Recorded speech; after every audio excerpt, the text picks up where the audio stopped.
kasingi basyay ne kami teka badem ngalaji deban yai dering kat bat fi kajing ijung pi kateng syai nanga ngatip pilong kajing kiruku jonga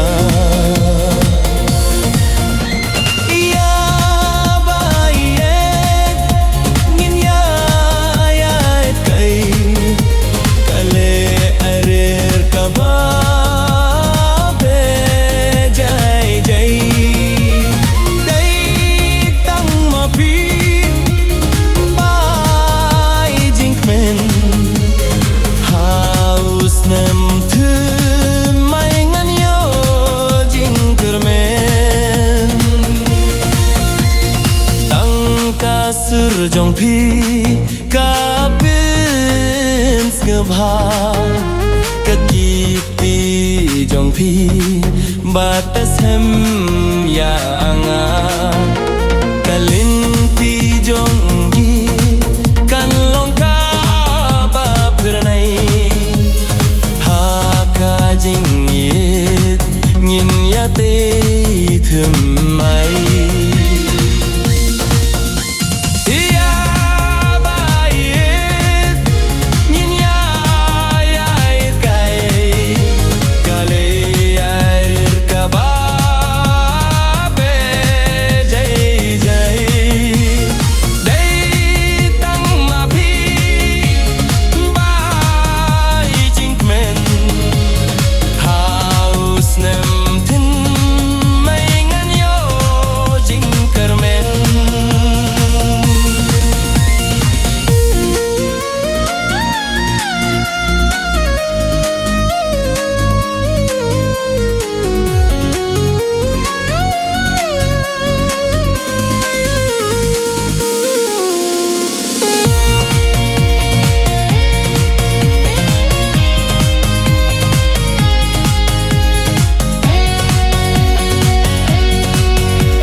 bom tan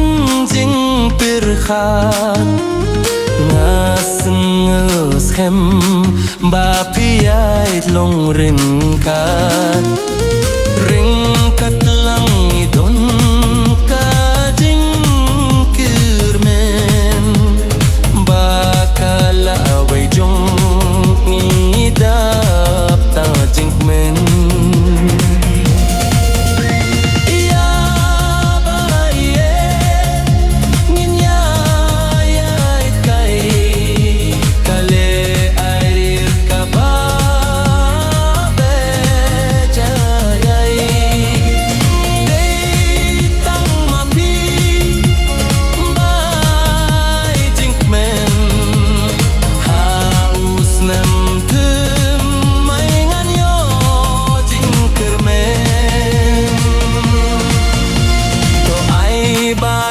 jing yet kan yai ne ha jing sung thu bat ka jing ya ti pelem